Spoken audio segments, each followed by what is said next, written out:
সেই ভগবান রামচন্দ্র অযোধ্যায় 22 তারিখে মানে তার মন্দির নির্মাণ হয়েছে। তো নির্মাণ হওয়ার পরে সেই মন্দিরে ভগবান তার যে গর্ভগৃহে তার মানে প্রবেশ করছেন। পুকুরের জল গরম করে আমরা সব সময় রাখি, সেই জল আমরা লোকজনকে আসে খাওয়াই।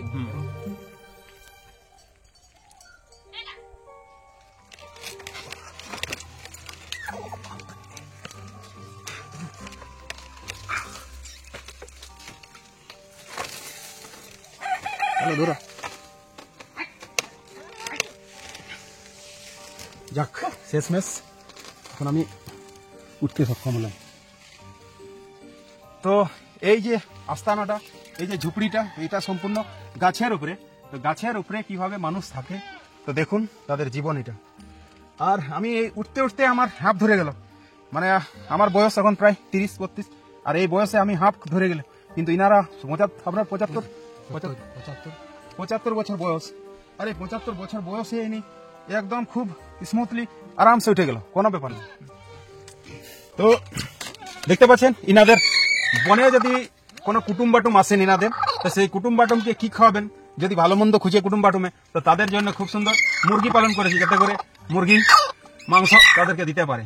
তিনি এতটাই পশুপ্রেমী যে বনের কিন্তু কোনো জীবজন্তুকে এখন পর্যন্ত ক্ষতি করার চেষ্টা করে নাই এবং ক্ষতি করে নাই। তিনি খুব সুন্দর মুরগি পালন করেছে, দেখতে পাচ্ছেন।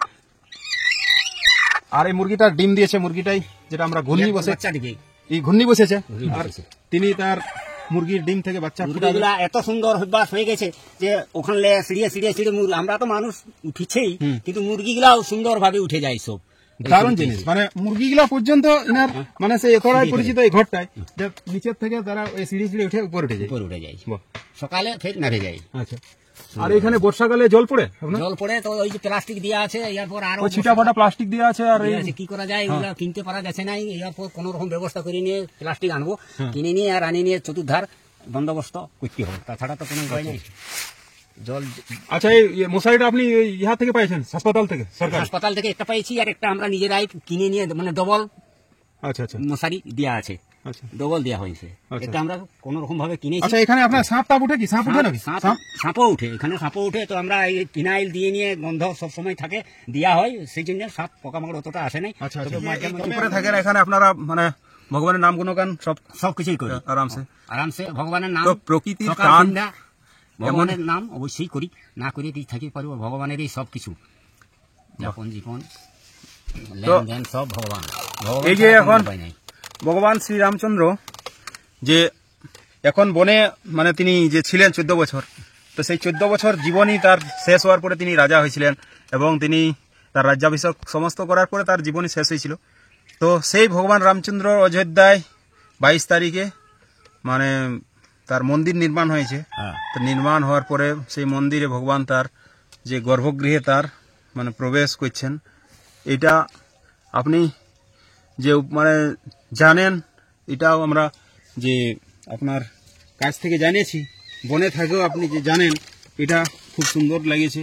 আমি আগামী দিনে শুনেছি যে আপনি সমস্ত তথ্যই কিন্তু রাখেন, মানে যারা বনে আসেন বিভিন্ন কাজে, বিভিন্ন কাঠ কুটো, শুকনো কাঠ সংগ্রহ, তাদের কাছকে তাদেরকে জলপান করা, তাদেরকে জলপান করে ওই পুকুরের জল গরম করে আমরা সব সময় রাখি, সেই জল আমরা লোকজনকে আসে খাওয়াই, এবং মাঝে মধ্যে আমরা চা পান, যা নাস্তা পানি যাটুকু থাকে আমরা সবগুলাই ব্যবহার লোককে ভালোভাবেই করি।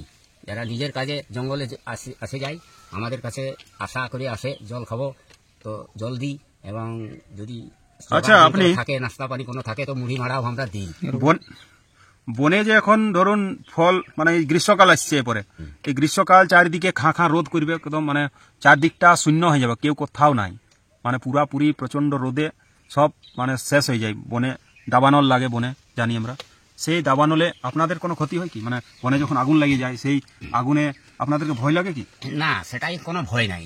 মনে আগুন লেগে যায়, কিন্তু আপনি তখন কি করেন? আপনি নিভানোর চেষ্টা করেন? আমরা নিভাবার চেষ্টা করি। আচ্ছা, এখানে জলটা আগুনটা আমরা বাড়িতে দিই নাই, আমরা যখন বুঝতে পারি জানতে পারি যে আচ্ছা ইনি যখন জানতে পারে যে বনে আগুন সামনে কোথাও লেগে গেছে, তখন আমরা নিজের চেষ্টায় যাই আর আমরা নিভাবার চেষ্টা করি, নিজের চেষ্টায় সেই আগুনটাকে নিভানোর চেষ্টা করি, যাতে গাছ ক্ষতি না হয়। এইভাবে আমরা জল দিয়ে নিয়ে আগুনকে নিভাবার ব্যবস্থা করি। তো ইনি শুধুমাত্র যে একটা কাজেই করেন তা নয়, বনের বিভিন্ন ধরনের কাজ, বনের যত রকম সমস্যা আছে, বনে বিভিন্ন ধরনের জীবজন্তুদের উপকার করি, যে উপকার করার চেষ্টা তার লাগাই আছে। তো আপনার জীবনের অনেক কিছু তথ্য আমরা আজকে জানলাম, অনেক কিছু ঘটনা জানলাম। গণেশ ঠাকুর কিভাবে জল খায়, আগে কিভাবে আপনি গৃহত্যাগ করেছেন, কিভাবে আপনি বনে আসলেন, আপনি কিভাবে মূল কাঁদা খান, আপনি কিভাবে গাছে উঠেন, কিভাবে এই গাছের মধ্যে থাকেন, সমস্ত কিছু আজকের এই ভিডিওর মধ্যে আমরা এই দর্শকদের জন্য আমরা সেটা পাঠাবো, যাতে করে সবাই জানে এবং দেশ বিদেশের সমস্ত মানুষ যাতে প্রকৃতিকে ভালোবাসে। গাছপালা, প্রকৃতি, সাপ, সরীসৃপ, জীবজন্তু যত কিছু রয়েছে তাদেরকে যেন সবাই ভালোবাসে। আর এই আশা, এই আকাঙ্ক্ষা রাখে আমরা আপনাদের কাছ থেকে আজকে আমরা নিচে নামব। নিচে নামার পরে আপনাদের আরও কিছু তথ্য জানার চেষ্টা করব এবং আপনাদের আজকে আমরা আগামী দিনে আমরা আরও আসবো। আসার পরে আপনাদের জন্য একটা ঠান্ডায় যে আপনারা থাকেন, এটা খুবই আমাদেরকে খারাপ লাগছে যে আপনারা এই ঠান্ডায়, কনকনে ঠান্ডায় যে শুধুমাত্র একটা গামছা আর একটা এই গেঞ্জি পরে যে আপনারা আছেন, এটা কিন্তু আমাদেরকে হৃদয় স্পর্শ করেছে, আমাদেরকে ভিতরটা কাঁপিয়ে দিয়েছে, সত্যি বলছি। কিন্তু আমরা সেই মতো প্রস্তুতি নিয়ে আসিনি। আমরা আগামী দিনে আপনাদের যদি সহযোগিতা পাই, আপনাদের যদি দর্শকরা ভিডিওটাকে বেশি করে শেয়ার এবং ভিউ দেন, দেখেন এবং বন্ধুবান্ধবদের সাথে শেয়ার করেন, তবে আমরা চেষ্টা করব যাতে আগামী দিনে আরও বেশি করে তাদের জন্য উপহার এবং তাদের সাহায্যর হাত যাতে আমাদের সবসময় থাকে। আপনারা যদি সাপোর্ট নাও করেন, তবু আমরা তাদেরকে হেল্প করব, এই প্রতিশ্রুতিটা কিন্তু আমি অন্তর থেকে দিচ্ছি। তো দর্শকবৃন্দ, সুধী দর্শকবৃন্দ, আপনারা যে আগের ভিডিওতে যতটা সাপোর্ট করেছেন, যতটা আপনারা বিভিন্ন মতামত আপনাদের দিয়েছেন, তার জন্য আপনাদের সকলকে অসংখ্য ধন্যবাদ। আর আজকে আমরা বন বাবা ইনি রয়েছেন, আমি তাকে উপাধি দিয়েছি যেহেতু তিনি বনের একটা যে গঠনকর্তা বা বনকে যিনি সৃজনকর্তা বলি বা বনের জন্মদাতা বলি। আমরা বিভিন্ন বাবার নাম শুনেছি, সাধু বাবা, নাগা বাবা, যোগী বাবা, অমুক বাবা, তমুক বাবা, কিন্তু আজকে প্রথমবার আপনাদের ইউটিউবের এই মাধ্যমে আমি বন বাবার দর্শন দিচ্ছি। ইনি শুধুমাত্র বনের বাবা, অর্থাৎ তিনি বনকে ভালোবেসেছেন, বনের নতুনভাবে জন্ম দিয়েছেন, মানে বনে বিভিন্ন ধরনের গাছগাছরা লাগিয়েছেন, যার জন্য তাকে বন বাবা বলা হয়।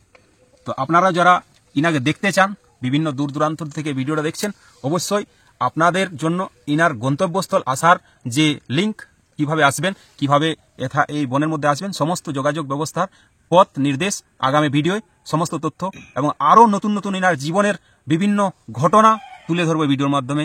আর আজকের জন্য এতটাই। ভিডিওটি যদি ভালো লাগে তো অবশ্যই ভিডিওটিতে লাইক, কমেন্ট, শেয়ার এবং বেশি করে সাবস্ক্রাইব করুন সবাই মিলে, যাতে করে ভিডিওটিতে বেশি করে সবার মধ্যে পৌঁছে যায়। আর এতক্ষণের জন্য আপনাদের সময় দেওয়ার জন্য আপনাদের অসংখ্য ধন্যবাদ, আপনাদেরকে প্রণাম। আর আপনাদের কাছ থেকে আমি আজকে বিদায় নিচ্ছি, আগামী দিনে আরও আসবো। এবং যারা দর্শকবৃন্দ দেখছেন, তারা আপনারা কিছু না কিছু সাহায্য নিয়ে ইনাদের কাছে আসুন, যাতে করে ইনাদের যে বনের জীবন, তিনারা বৃদ্ধ হয়ে গেছেন, সেই মতো আর খাটতে পারে নাই, সেই মতো আর কাজও করতে পারে নাই, বনের ফলমূল কাঁদাও কুটতে পারে নাই, পরিশ্রম প্রচুর হয় ইনাদের, হাড় ভাঙা খাটুনি, দিন রাত তাদের লাগাই আছে, বনের মধ্যে কাজ করছে, বনকে যে আগলে রেখেছে, তাদের কাজ নিয়ত চলতে থাকে, সেই ধারাকে মানে যাতে চালিয়ে যেতে পারে তার জন্য সাহায্য করুন। আর আপনাদেরকে আবার প্রণাম জানিয়ে আমরা আজকে বিদায় নিচ্ছি।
মন্দির আছে।